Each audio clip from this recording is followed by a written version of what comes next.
விஜய் ஒரு இஷ்யூலையுமே வாயே திறக்க மாட்டார் என்ற ஒரு ஸ்டாண்டை வந்து அவர் எடுத்திருக்கிறாரு.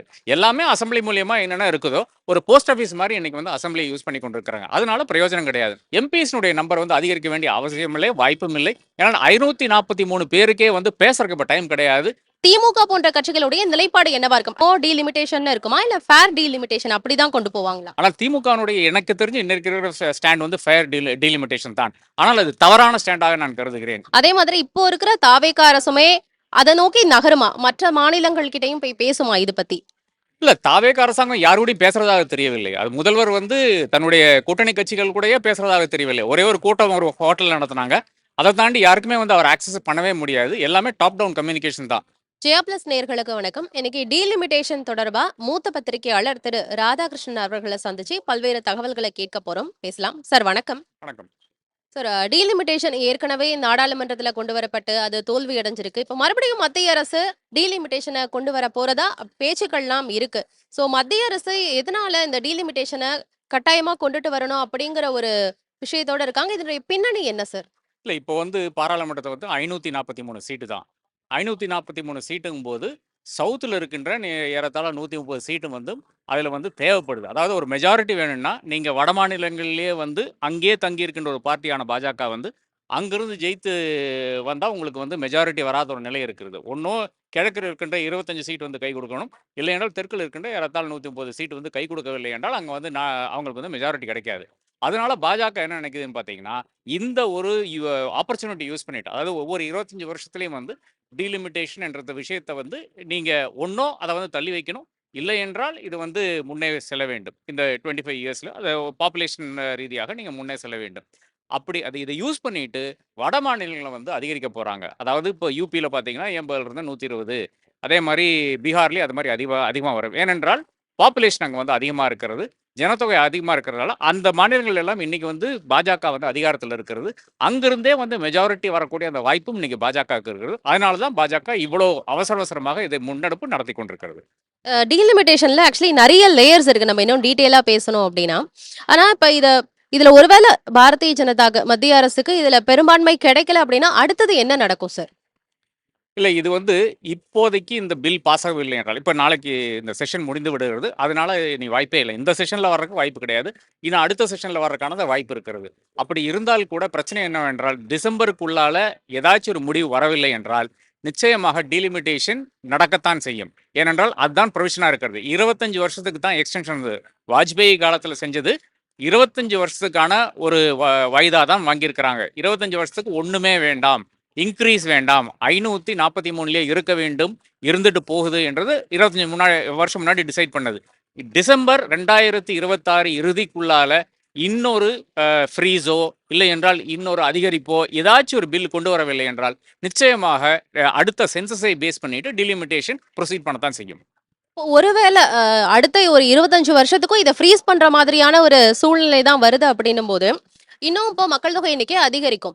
ஏற்கனவே வட மாநிலங்கள்ல தென் மாநிலங்களை விட மக்கள் தொகை அதிகமா இருக்கு. அப்போ ஒரு நாடாளுமன்ற உறுப்பினருக்கு மக்கள் தொகை எண்ணிக்கை இன்னும் அதிகமா இருக்கும். அப்ப அந்த ஒரு நிலைமையை சமாளிக்க முடியுமா அப்போ?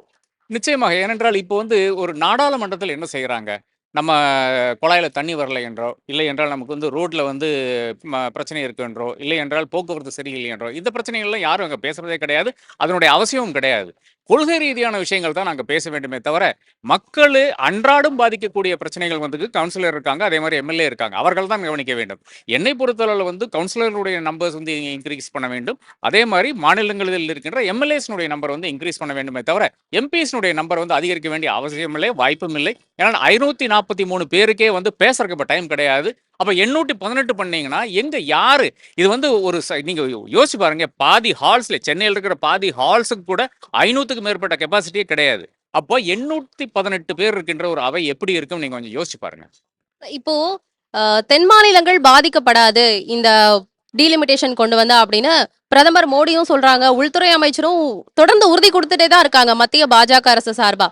ஆனா அதை தமிழகம் ஏற்க மறுக்குது. ஒருவேளை தென் மாநிலங்கள் பாதிக்கப்படாத வகையில பிரதிநிதித்துவம் அதே மாதிரி இருக்கு, 50% பாதுகாக்கப்படும் அப்படிங்கிற பட்சத்துல கொண்டு வராங்க இந்த மசோதாவா அப்படின்னா, திமுக போன்ற கட்சிகளுடைய நிலைப்பாடு என்னவா இருக்கும்? அதாவது நோ டீலிமிட்டேஷன் இருக்குமா இல்ல ஃபேர் டீலிமிட்டேஷன் அப்படிதான் கொண்டு போவாங்களா? இப்ப நேற்றைய தினம் வந்து வில்சன் நம்மளுடைய நாடாளுமன்ற உறுப்பினர், ராஜ்யசபா உறுப்பினர் வந்து பேசும்போது அவர் என்ன சொன்னாருன்னு பார்த்தீங்கன்னா, ஃபேர் டீலிமிட்டேஷன் தான் பேசினாரு.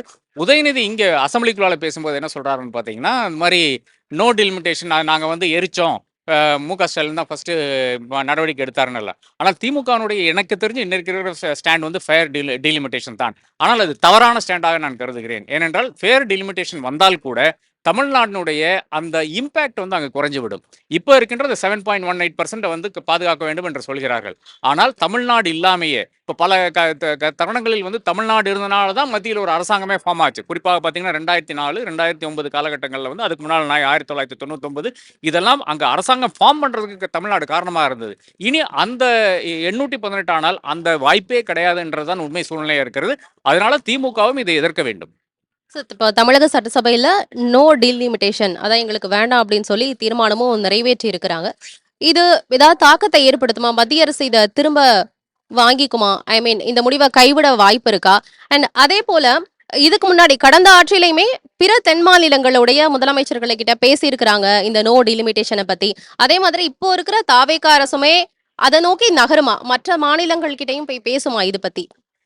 இல்ல தாவேக அரசாங்கம் யாரோடையும் பேசுறதாக தெரியவில்லை. அது முதல்வர் வந்து தன்னுடைய கூட்டணி கட்சிகள் கூடயே பேசுறதாக தெரியவில்லை. ஒரே ஒரு கூட்டம் ஒரு ஹோட்டல் நடத்துனாங்க. அதை தாண்டி யாருக்குமே வந்து அவர் ஆக்சஸ் பண்ணவே முடியாது. எல்லாமே டாப் டவுன் கம்யூனிகேஷன் தான். ஒரு ஆர்டர் கொடுப்பாரு, அது வந்து நீங்க செய்யணும்ன்ற அதை தாண்டி வேற ஒன்றுமே கிடையாது. அண்டை மாநிலங்களோட இப்போ வந்து வி.டி. சதீஷன் வந்து அதிகாரம் ஏற்கின்ற அந்த சமயத்தில் வந்து இவரை அழைத்தார்கள். இவர் செல்லவில்லை. அதே மாதிரி இப்போ ரேவந்த் ரெட்டி கூட பேசினதாகவும் நமக்கு ஒன்றும் தெரியாது.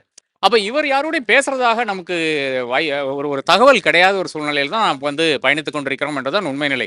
இவர்கள் ஒரு நோ டீலிமிட்டேஷன் போட்டால் மத்திய அரசாங்கம் ஒன்றும் பெருசா ஒன்றும் கண்டுக்க போறதில்லை. ஏனென்றால் அவர்களை பொறுத்தவரை பெரிதா ஒன்றும் அட்டாக் பண்ண மாட்டேங்கிறாங்க. ஒரு FCRA என்ன பண்ணாங்க, ஒரு ரெசல்யூஷன் போட்டாங்க.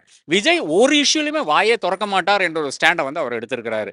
எல்லாமே அசம்பிளி மூலியமா என்னென்ன இருக்குதோ ஒரு போஸ்ட் ஆஃபீஸ் மாதிரி இன்னைக்கு வந்து அசம்பிளியை யூஸ் பண்ணி கொண்டிருக்கிறாங்க. அதனால பிரயோஜனம் கிடையாது. நமக்கு வேண்டிய விஷயம் என்னவென்றால் ஒரு டீலிமிட்டேஷன் பில் வர வேண்டும். அது வந்து டீலிமிட்டேஷன் ஃப்ரீஸ் என்று வர வேண்டும். திமுக சொல்கிறது அப்படி ஒரு பில் வந்து பாஜக கொண்டு வராது. அதனால தான் நாங்கள் வந்து ஃபேர் டீலிமிட்டேஷனுக்காக நின்று கொண்டிருக்கிறோம் என்று சொல்கிறார்கள். ஆனால் அதுவும் தவறான ஸ்டாண்டு தான். ஏனென்றால் திமுகவை பொறுத்தவரை காங்கிரஸினுடைய இந்த நிலைப்பாடுடன் நாம இருக்கக்கூடாது என்று அவர்கள் பார்க்கிறார்கள். அதனால தான் நோ டெலிமிட்டேஷன் இருந்து ஃபேர் டெலிமிட்டேஷனுக்கு என்று வந்து நிற்கிறார்கள். ஆனால் அதுக்கு நேர்முரணாக நேற்று அந்த பில்லை கூட அவங்க சப்போர்ட் பண்ணியிருக்கிறார்கள். அப்போ எல்லாம் பார்த்தீங்கன்னா அந்த அசம்பிளி ரெசல்யூஷனை சப்போர்ட் பண்ணியிருக்காங்க திமுக. அப்படி பார்க்கும்போது திமுகனுடைய ஸ்டாண்ட்லையும் இன்னைக்கு தெளிவின்மை இருக்கிறது. அதே மாதிரி தாவேகாவை பொறுத்தவரை அவர் ஏனோ தானோன்னு எல்லாத்துக்குமே அசம்பிளி ரெசல்யூஷன் போட்டு அவர்கள் வந்து பாஸ் பண்ணிக்கிட்டு ஒரு மீடியாவில் ஒரு ஹைப் வந்து கொண்டிருக்கிறது. சார் இப்போ ஒருவேளை இப்போ தென் மாநிலங்கள் அனைத்துமே சேர்ந்து நோ டீலிமிட்டேஷன் வேண்டாம் அப்படின்னு சொன்னாங்க அப்படின்னா அது ஏதாவது தாக்கத்தை ஏற்படுத்துமா? மத்திய அரசு இதை ஒரு சீரியஸான இஷ்யூவா அணுகுவாங்களா? நிச்சயமாக கிடையாது. ஏனென்றால் இன்னைக்கு வந்து தெலுங்கானாவில் இருக்கிறது காங்கிரஸ் அரசாங்கம், கர்நாடகாவில் இருக்கிறது காங்கிரஸ் அரசாங்கம், கேரளாவில் இருக்கிறது காங்கிரஸ் அரசாங்கம். இங்கே மட்டும்தான் தமிழ்நாட்டில் மட்டும்தான் ஒரு தாவேகா, அதுவும் காங்கிரஸோட கூட்டணி இருக்கின்ற அரசாங்கம். பாண்டிச்சேரியும் ஆந்திராலையும் வந்து தான் பாஜகவினுடைய கூட்டணி அரசாங்கம் இருக்கிறது. இப்போ ஆந்திரா என்ன சொல்லுது, பரவாயில்ல டீலிமிட்டேஷன் பண்ணிக்கோங்க அப்படின்னு சொல்லுகிறது. பாண்டிச்சேரியில் அப்படி ஒன்று சொன்னதாகவே நமக்கு தெரியாது. ரங்கசாமி எனக்கு ஒன்றுக்குமே பேச மாட்டார். இன்னும் அங்கே அமைச்சராக ஃபார்ம் ஆகலை. அதாவது அமைச்சர்கள் இருக்கிறாங்க, இன்னும் போர்ட்ஃபோலியோ இலாக்கா என்ன கொடுக்கவில்லை என்ற ஒரு நிலை இருக்கிறது. அதுதான் பாண்டிச்சேரியின் நிலை. இந்த காங்கிரஸ் இருக்கின்ற மாநிலங்கள் வந்து இப்படி ஒரு டிமாண்டை வைத்தால் நிச்சயமாக அது நடக்கிறதுக்கு வாய்ப்பு கிடையாது. இப்போ இருக்கின்ற ஃபாரம் என்னவென்றால் அழுத்தம் மட்டும்தான். எப்படி வந்து ஒரு சிஜேபியினுடைய ப்ரொட்டஸ்ட்னால அந்த அளவுக்கு அழுத்தம் கொடுத்து ஒரு அமைச்சரை ராஜினாமா வச்சார்களோ, 12 வருஷத்தில் முதல் ராஜினாமாவாக இருந்ததோ, அதே மாதிரி அழுத்தங்கள் கொடுத்து தான் அரசியல் கட்சிகளும் இந்த இஷ்யூவை அணுக வேண்டும் என்றதான் என்னுடைய கருத்து.